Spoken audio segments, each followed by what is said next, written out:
Welcome to this month's Fire Chief's video message. Today, I have Jim Resnick here with me. Jim, you retired a couple years ago, but you're back.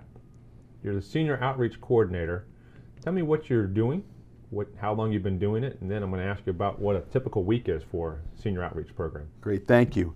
I retired in June of 2014, and I was fortunate enough to come back in September of 2014, and I filled some pretty big shoes.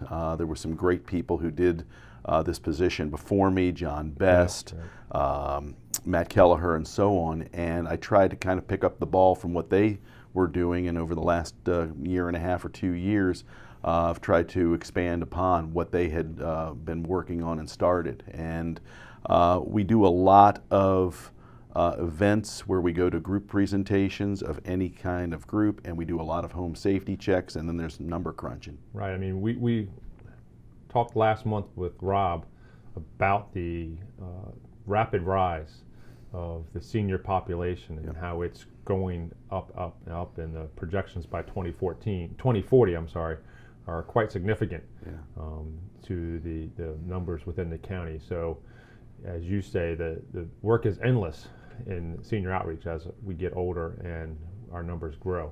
So what does that typical week look like? The typical week usually starts out the week before, where I'll make appointments. Those appointments are based upon input from a number of different sources. We get folks who call the office. They use the phone number that they find on the file of life. They find it through 311. We're getting a lot of sign-ups for home safety checks through the 311 system now. Sometimes people will stop into fire stations or interact with firefighters at various events, even at the grocery store. And we also now have an online sign-up that has gone live probably about 6-7 months ago, and now we're really starting to pick up the numbers of folks who are going through that system and using those. So there's a lot of coordination that goes with setting up the appointments, and then I'm actually getting out there and doing a lot of home safety checks myself. Last year I probably did about 1,000 on my own, and then working with a number of other firefighters from various groups, stations, and so on. We're hitting thousands of homes each year. Typical week also involves a lot of work going towards doing group presentations. And what I describe a group as being is 2 or more people who consider themselves to be seniors. So there's no specific age limit or other requirement like that. And then the last part of a typical week is a lot of number crunching. We've been working closely with Jim Vlasopoulos in terms of all the work that he's been doing for accreditation to try to make sure that we're capturing well the efforts that we're doing, and that's a typical week. Right, and we had a big push a couple weeks ago with the statewide community risk reduction weekend back in the middle of May, and there was a lot of great work done in coordination with Leisure World as company 25, 40, and 21, as well as folks from your office and Division of Volunteering Community Services, saturated some of those mutuals, some of those communities within Leisure World. You have some of the numbers in front of us. As it relates to what we've experienced, we have about, a mid-1970s smoke detector here? Yeah, this is something that I got from a home in Silver Spring off of Forest Glen Road when I did a home safety check about a year or so ago. And I walked into the home and the woman said, "You know what, I really don't need your help today. I've got working smoke alarms." And I had already looked up at the ceiling and I was like, "I don't think so." So when I got up on the ladder and I took this down, I found that this was an Amway smoke alarm, which we just did some research before this show started, and this is probably from the mid-1970s. Right. Had no working batteries in it, and this woman was going to bed every night thinking if there's a fire, she was going to be protected. And we're seeing this all over the place. Right, and as we deal with the transition and support the education process related to the law change, we are advertising the home safety checks through a broad medium of activities, bus shelters, bus advertisements. What about the 2018 requirements of the 10-year? That's a big part of all of the safety education that we're doing. When we do the group presentations, That's quite an eye-opener to people. And although we've been really saturating the media, saturating folks with messaging as best we can, it's still something of a surprise to some folks that they do need to bring their smoke alarms up to the standards of the new law by January 1st of 2018. So with that, when we're doing these home safety checks, we're taking down almost all the old 9-volt battery or AA battery supported or powered smoke alarms. We're installing the 10-year lithium ions and going ahead and beating the law now, as it were, getting folks in compliance now. Right, and as we were talking before the show with the folks here, with agreement with the major retailers or the big box stores within the county, you should not be seeing alkaline battery detectors on the shelves of Home Depots or Giants or the such right now. It's not mandatory until January 2018, but they've already agreed to, once their stock in store went away, to only stock the alkaline 10-year systems. It's still a choice. If you're going to a retailer, you still may see, your family may see the 9 volts or AA systems or the 10-year sealed batteries. Everybody needs to continue that message all the time. 10-year sealed batteries. And as we've changed our education and our reminder information about change your clock, change your battery, we have obviously had to go back to change your clock, check your battery, or change your clock and check your detector, because we do not have to change and we don't want people to perceive that need. So a lot is going on in the education and as well as the science behind the detectors themselves that we've experienced. There's no doubt. What is it, and I know we're going to talk about MC Safe in a little bit, and that's a great program and everybody needs to be aware of it and kicking it forward. A couple weeks ago, actually back in the springtime, the folks from Outreach went to Northern Virginia for the Vision 2020 symposium. What was that, and what did you learn as a group from that symposium? Well, I was lucky enough to be asked to be one of the speakers at Vision 2020. We had over 250 attendees representing every state in the country there, and there were a total of about 25 or 30 presentations on various aspects of community risk reduction, primarily around fire safety, smoke alarms, and the like. There were some other programs also, very innovative programs throughout the country, and I discussed what we're doing in senior outreach through MCFRS. What I learned was, number one, we're doing a really good job, and in many respects, we're ahead of the curve with what we're doing.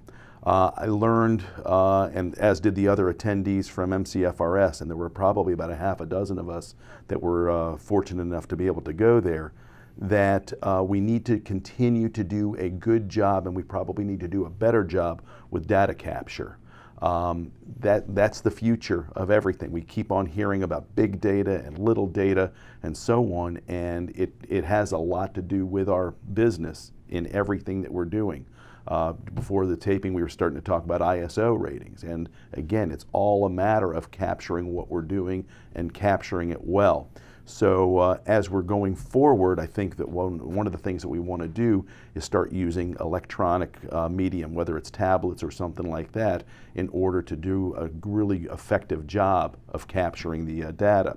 Also, a challenge that we have out there is dealing with folks that have hardwired smoke alarms in their homes.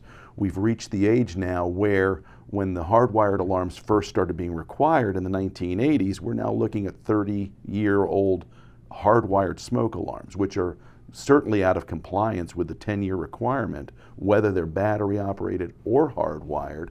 And when we go into someone's home who has hardwired smoke alarms, the challenge that we have now is I can either say, you know what, I could put up a new 10-year lithium ion smoke alarm, but that actually puts the home out of compliance with the requirement to have the hardwired smoke alarms. So at this point in time, our best answer is you got to get an electrician. You have to have a qualified electrician. And those have to be compatible, and they all have to be married, so changing one out of four that are looped together is challenging at best and sometimes impossible. And as I've experienced with selling a townhouse, you have to make sure that you replace all 3 or 4 at the same time with the same brand, and it has to be done by an electrician because of the fact that it is hardwired into the house's infrastructure. So I see a challenge going forward, and this was something that was expressed by other attendees at Vision 2020, that they'll go to 2 homes that are right next to each other. One which was built in the 40s, 50s, 60s, where by putting in the lithium-ion battery smoke alarms only, the single station units, that brings the home up to compliance. And then the next home over, which might have had some renovations over the years and does have the hardwired, we walk out of there and we're not bringing them up to their full level of protection. So I see going forward that we've got a lot of work to do to figure out how we can best address those residents in our community who have those homes. And as you talked about data, it's one of the interesting things that there's a lot of work ongoing about data. It may be an input device, an input mechanism that folks doing safety checks can use that goes into a data repository, but as well we're looking to potentially do some fire app changes to design fire app to say, did you check the smoke detector? If it's a multi-unit response on an incident, there should be appropriate capability for us to ensure that we do check the detector every house, every call. Naturally, if we're dealing with something in the front yard or the backyard, we're not in the house, it may not be practically that we did it, but we do get a lot of resident contacts inside the structures. And I know everybody out there does do a good job of, while 2 or 3 members are doing an assessment and taking care of patient information and packaging, another member or 2 is looking around, doing that smoke detector check and talking to the other family members about what he or she's doing. So yeah, we're working to potentially get a fire app records management change that asks folks to state that they did check the detector, and from that perspective, if you put in that you have a 418 or a residential dwelling, you probably get popped up a question mark that says, did you check the detector? As a key and driver point. So a lot of data points that you talk about, and there's no doubt that we want to see dots on a map that show where we did activities. Now, you have a question about MC Safe and how that's going to develop. What do you want to? So the MC Safe is when folks go to www.mcfrs.org/mcsafe, that takes them to the community outreach page, which has a lot of really good information, and it's also the portal by which a lot of citizens are now requesting an online home safety check. Those requests go to the community outreach section. Beth Ann Nesselt, myself, some light duty firefighters that are working with us will check that every day. We do a majority of those home safety checks that come in through that. We'll set those up on an appointment basis. Occasionally we run into a situation where there's either obviously a very, very urgent need. We find out that there's folks with special needs in a home and they've indicated on there that they don't have any working smoke alarms, or because of leave and vacation and things like that, we know we're not going to get to it for a period of time. And in some cases, we've gotten in touch with the local station and said, can you take care of this on the next Saturday that you're going out? Or is this something you could even handle tonight? That's kind of done on a spot basis, and I see we're going to be getting more and more of these MC Safe requests. I'm looking to see what you see in terms of how operations and the LFRDs and so on can work with this system better. Right. Beth Ann, as the coordinator, has 37 teams helping her.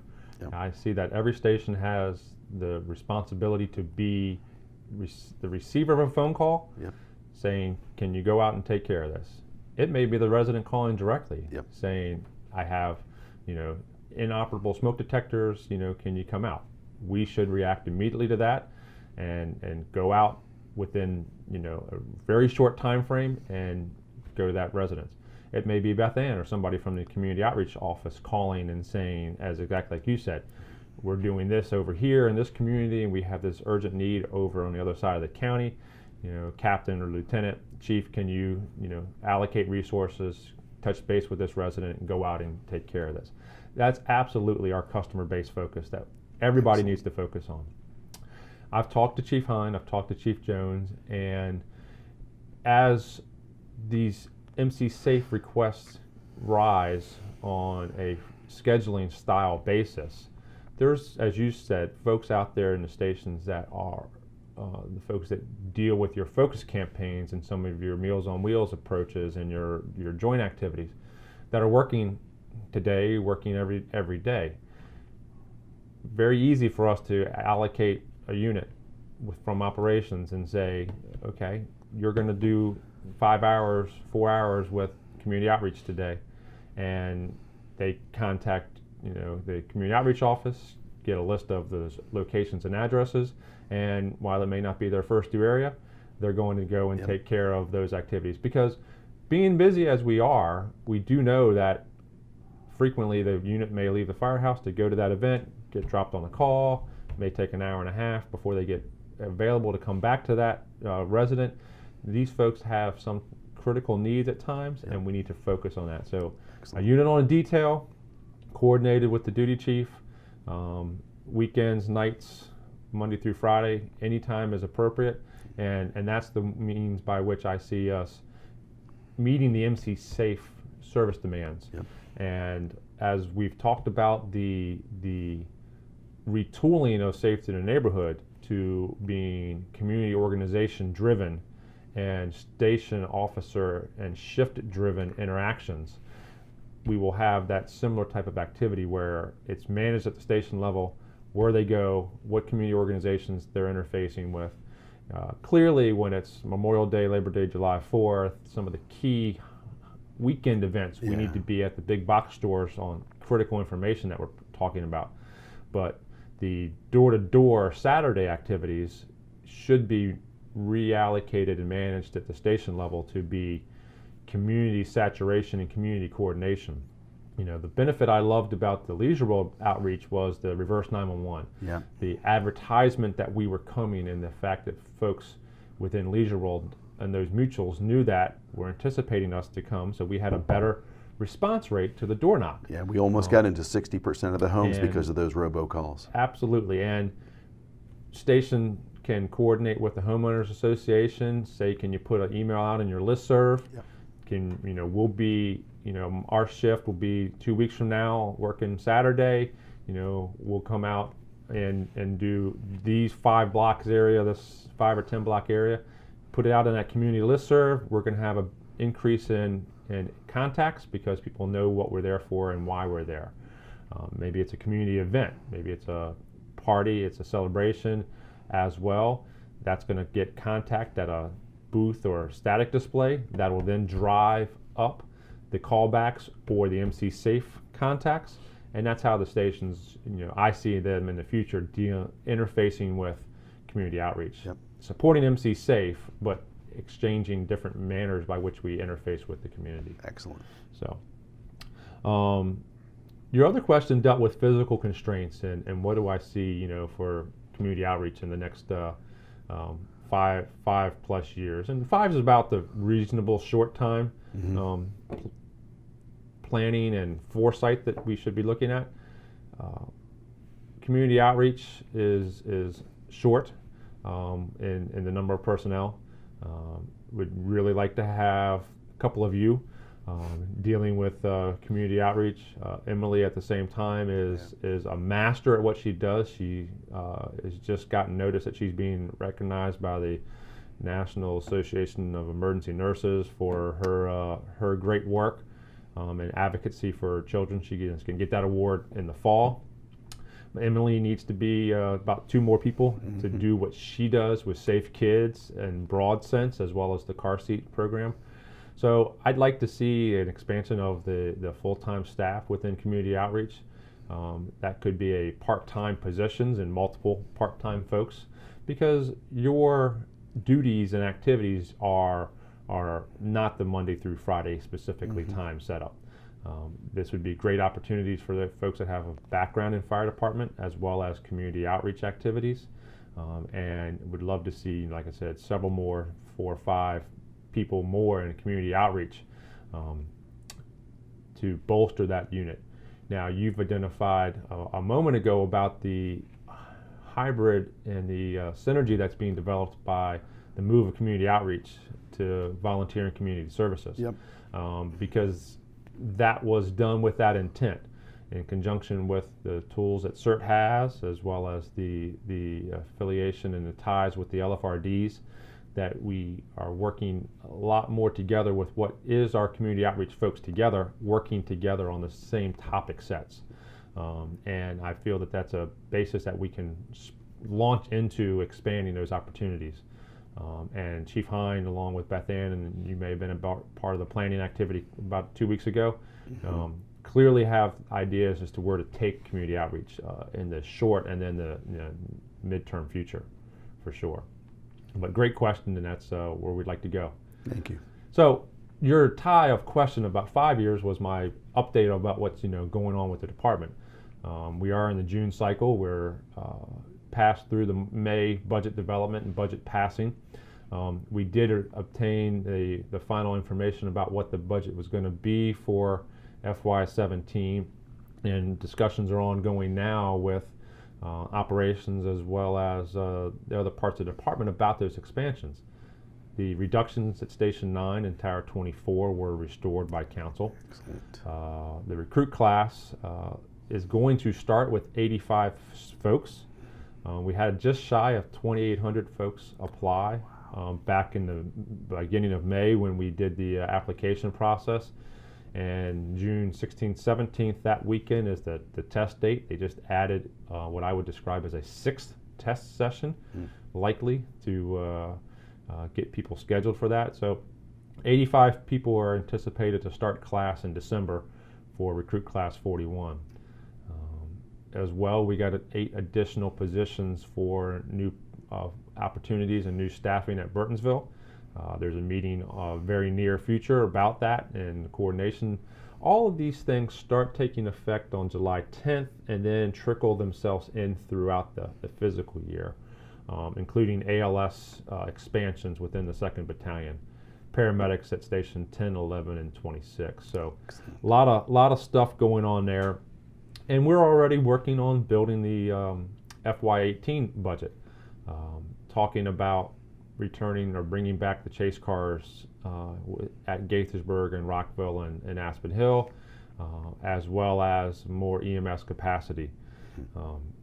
There's no doubt that the 90,000 EMS calls last year will be probably over 100,000 come the calendar year's 2016 data set. So a lot of stuff going. So the budget is good news in the budget front, and a lot of adjustments on that activities.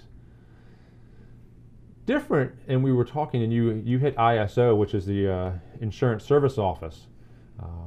We are due for our ISO review this fall. They are already told us they're coming out in October. And ISO drives insurance ratings and drives what the homeowners and business owners, property owners pay for insurance. So last time we were reviewed, we made some great leaps and adjustments, specifically with our rural activities. We're rated 310 and 610. So in the areas where it's non-hydrogen, we're rated a 6, and in the areas where it's hydrogen, we're rated a 3. We're really close to having had a 5 in the non-hydrogen area, but we need to do some more work on that. And there's been work in the progress since that last review. One of the questions I have in general for everybody is, how many fire hydrants do they think there are in Montgomery County? And I threw the number at you earlier. I won't ask you to repeat your offered suggestion. I lowballed it. But it's about 22,000 as of 4 years ago. When we had the ISO 2012 study done, it was a little over 22,000. That's between WSSC, Rockville City, and Poolsville water system. Clearly in 4 years, it's going to be more than that. How many new hydrants have they put in as new developments in Clarksburg, as well as new developments in Crown, new developments in areas like Laytonsville, where they added hydrants into the already developed area. So that's a part of it. But there's a lot of work that goes on behind the scenes. Some of it is done strictly by CMF, meaning facilitating ladder testing, facilitating and supporting Captain Pool and the pump testing staff to ensure that all of our pumps are tested and that process is complete. Hose testing is a big component of that is truly the direct responsibility of the station level officers. CMF organizes that. CMF is providing resources for that, but primary engines and reserve engines, brush trucks, tankers, there's a little over about 80 vehicles with Class A pumps and 80 vehicles with hose on it. And that's something that I need every station, every shift, every standby crew to assure that they complete their assignment. Maybe they're assigned a frontline unit. Maybe they're assigned a battalion reserve unit within that battalion to complete the hose testing. But clearly need that to get taken care of. As well as what we've talked about, fire safety and fire prevention activities that the volunteer and community services is taking care of the lead on. But there's a lot of that ties into the stations. And one of the things that we have improved, but we continue to remind folks that the need is there, recordation of activities, recording what we do. Fire app is the way we do it with the career staff, and SAM's Station Activity Management System is the way it's done with the LFRD personnel, and staff's working to integrate that into one complete system. But if there's a company level drill done, company level training activity done, it needs to be recorded in one of those digital systems.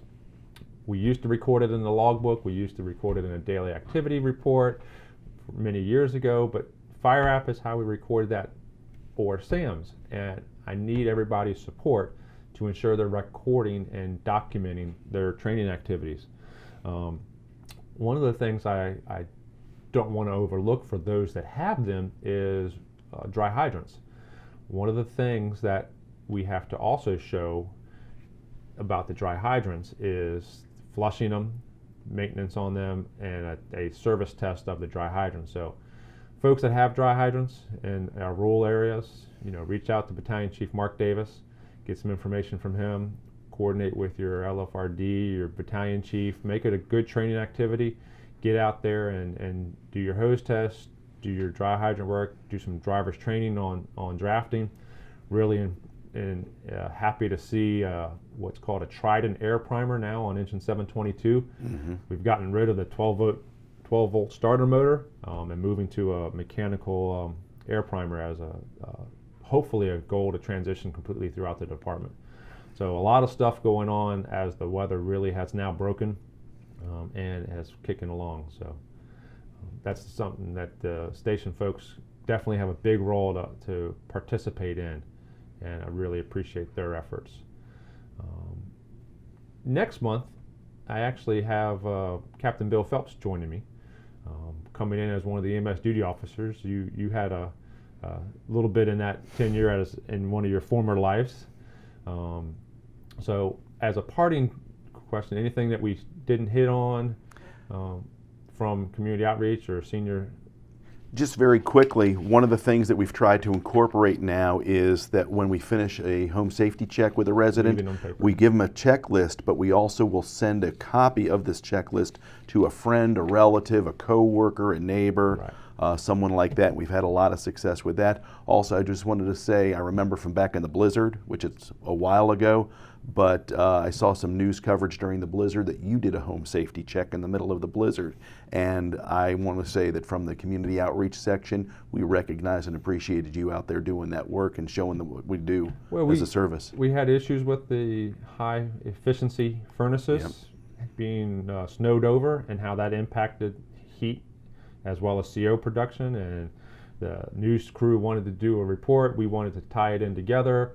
They came up with the house, a gentleman who had called about something else, and they agreed to welcome us in, and we did the same thing. We found a small square smoke detector on the ceiling and knew right away that didn't pass the test of dates. Yeah. It chirped, and then it kept chirping, but and then we had a thing about cleaning your fireplace and ashes and smoke fire extinguishers, CO detectors. They didn't have any, but they had a natural gas furnace and hot water heater and dryer. So it was definitely a benefit of every house, every call is our goal when we get in there. So thank you much, and I appreciate the recognition from back in the February blizzards. Yep. So as we wrap up the June session, as we prepare for the dog days of summer to come, again, every station, everybody get out there and participate in your water supply activities, things to support hose testing,